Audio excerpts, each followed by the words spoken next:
How's it going, everybody? Today we're going to be seeing if it is possible to solve this 10 by 10 Rubik's Cube with 1 foot blindfolded without touching a single coin. Alright, attempt number 1.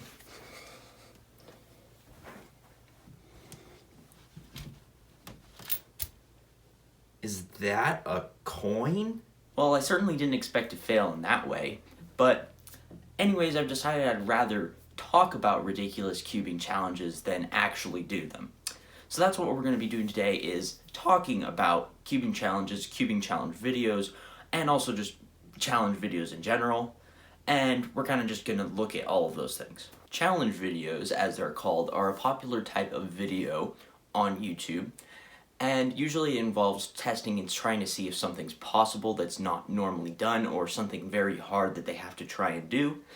And obviously they're popular because they're hard. It's not like something easy. Imagine if every video on YouTube was someone walking down the street. But a challenge video takes that and makes it hard, because instead of just walking down the street, now they're going across a crowded intersection, but the only method of their moving is backflips, and they're just narrowly avoiding cars and blah, blah, blah, blah. And of course, as nearly every single type of video genre does, this has been translated over to cubing videos, and that's what we're going to talk about today, is cubing challenge videos.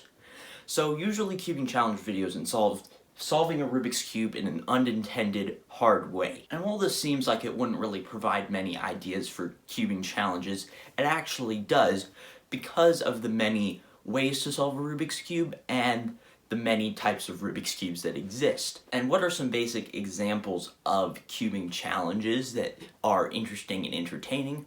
Well, there's sticking your hands in ice water and then trying to solve some sort of Rubik's Cube. There's solving a Rubik's Cube that you wouldn't normally solve one-handed and trying to do it one-handed, or same thing but with your feet, or same thing blindfolded. And another interesting one is trying to solve it with your hands in a weird setting, like they could be in oven mitts, they could be in a paper bag. Now that is interesting right there. But what contributes to people wanting to watch these types of videos? What makes them popular? What makes them entertaining? What makes them interesting?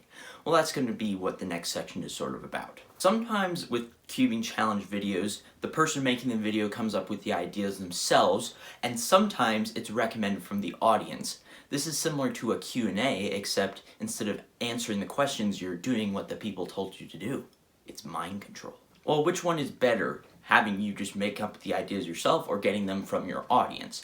I think it depends, because if you make up the ideas yourself, then you don't really have that viewer connection, but also you're gonna filter out a lot of the really stupid ideas that some people have.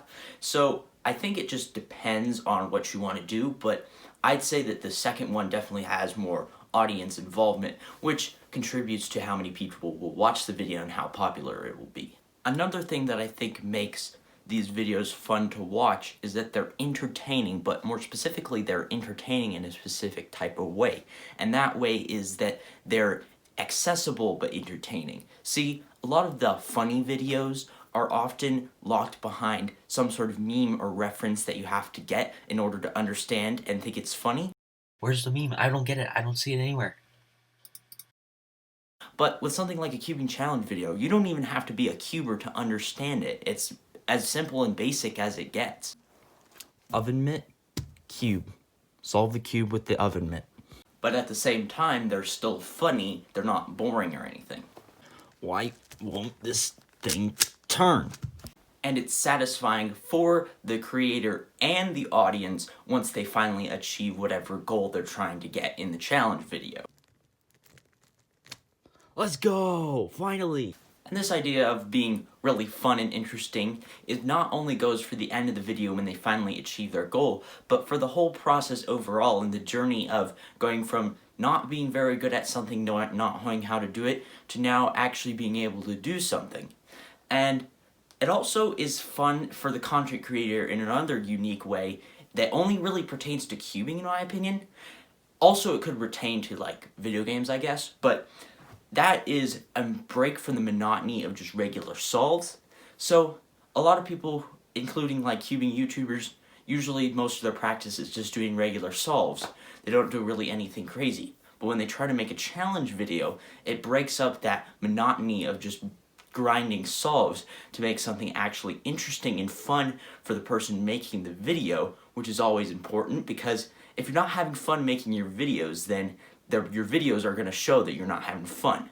And this is true for me as well, although I never really recorded or tried to make videos out of any of the things that I did. When I basically stopped competitively cubing and started just having fun with it, I started doing random challenges and making up things for myself that were not just solving over and over again, and that made it a lot more fun to me and made me appreciate cubing more. And that, I think, is the whole point of cubing, is to have fun. So that's why the cubing challenge video genre gets my seal of approval, even though I don't really make those kinds of videos. Okay, attempt 2. I'm thinking that maybe the coin thing was a bit too hard, so now I'm going to try and finish this Rubik's Cube 1 foot blindfolded without jumping. That should be not too hard, right? Ow! Is that a Lego? I just jumped.